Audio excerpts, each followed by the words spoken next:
One of the most dominant questions that I often hear from students when I'm teaching theology and religion is, how can I live the life of fullness? How can I satisfy this yearning and longing for more?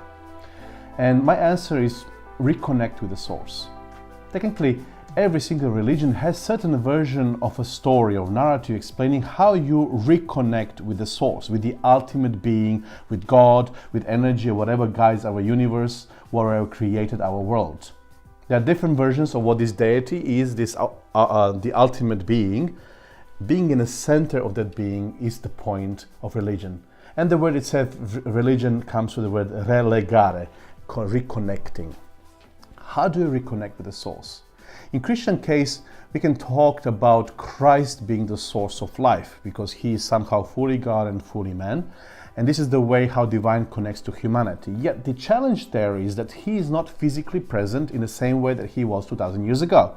So how do you connect with invisible person like Jesus Christ? Can you do it? Is it possible to test whether he's really authentic and real, or is he something which is a part of human imagination, part of this cultural construct? Well, he gives the hint how to do that. He says, yes, I'm leaving, but it's better for you that I leave, because you can have a 24/7 access to another one that I'm sending, which he called Spirit. Now, different religions have their different words to explain this supernatural force, which is somehow integral part of our existence. Well, how to become alert to this? That's the question, if you want to really know how to reconnect with the source. Now, the issue here is that Spirit is not really a name, like Tihomilazic, there is not name and surname, there is no face to it. It's a metaphor. Spirit is a metaphor. It comes from different words. Let's say in Old Testament, the older part of the Bible, it's often called ruach. And ruach simply means air in motion. It appears in two domains. One, when we are breathing, that breathing process is called ruach. The effects of breathing is that it maintains life. You can live because of this breath. And the narrative of the Old Testament starts with the idea that God breatheth his spirit into the inanimate objects, into the earth, and that's how man emerged. So technically, ruach is this life-animating force that helps us live and live fully. Yet also, air in motion can be described as wind. It has this effect that, if you imagine yourself in Palestine where it's a dry weather and your bones are dry, literally you are exhausted, when you experience the north wind coming to you, it refreshes you. So experiencing this life-animating effect, this feeling of astonishing aliveness, they said, that's ruach. That's similarly to this divine energy, this divine person and force that we can also experience in our life. It's ruach. In Greek, it's called pneuma or pneuma, and in Latin, it's later translated spiritus in our language, spirit in English, and so on. This is the invisible force and source of fullness that we can really connect to. The good news is that this fact does not need to be proven rationally. It can be experienced. That's something that we can experience in the laboratory of our life. And I suggest there are three domains that you can start experiencing this reality, life-animating force, that can actually be your way to reconnect with the source. So first, there is pneuma or ruach functioning within us, then functions through us, and then around us. Let me briefly explain.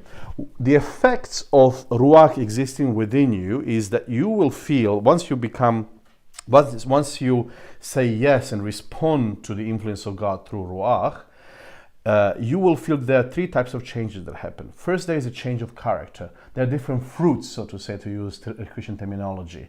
You start to experience love, even to those who do not deserve it, towards enemies even, to somebody who really should not be loved. You start suddenly to feel this all-encompassing, overwhelming wave of love. That's the effect of the work of ruach. You experience peace, even though around you bombs are falling and you can feel, how the whole life is in ruins, but you can have this deep, grounded peace as well as happiness. And you start to somehow tolerate other people better and so on. So your character is being modified, being transformed. You become a different person. That's the effect. You somehow feel that you are turning out from this selfish being, self-enclosed individual towards others and opening up to the world, starting to experience reality in a different way. Yet this also is tied to the enlightenment, which is the second effect of the work of the Ruach within us.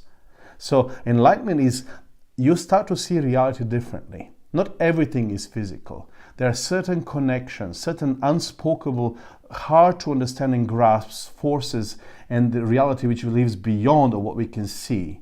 You start to become aware of the spiritual world and collections. Not everything is coincidence what happens around us. Some things are arranged, some things are led by the providence, but led by the work of the force, by the work of Ruach, towards the fulfillment of its telos, or its goal. Okay?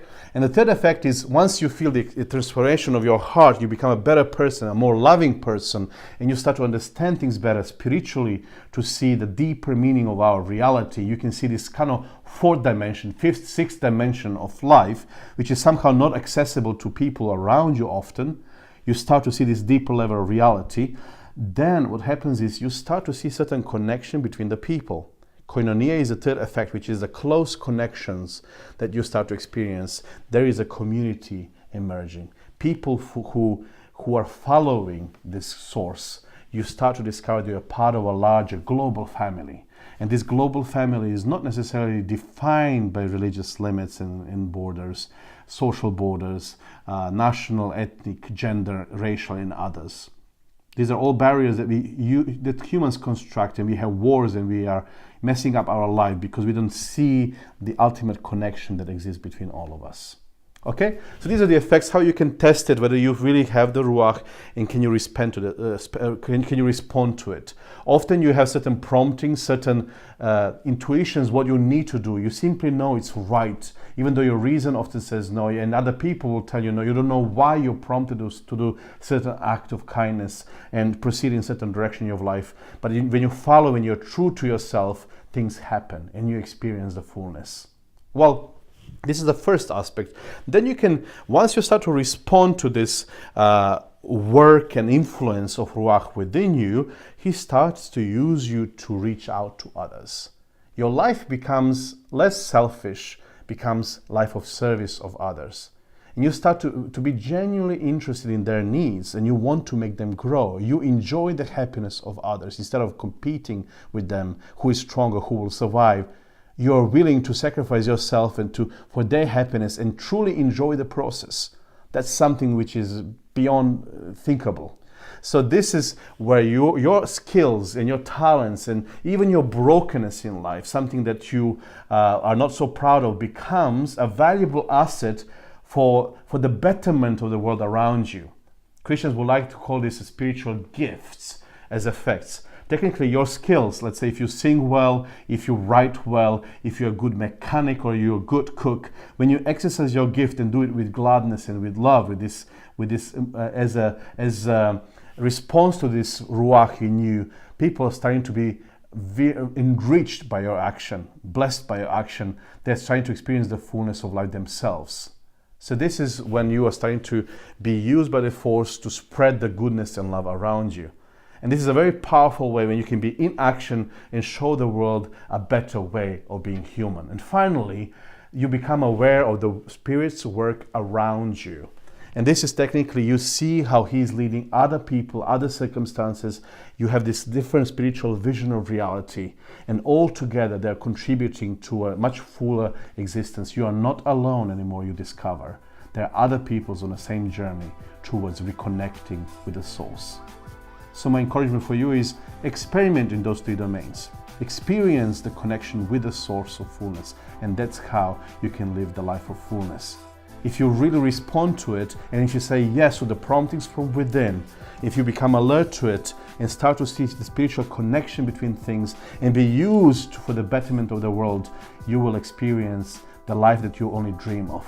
And you will realize that you are created for more, and there is a way to live this more if you reconnect with the source.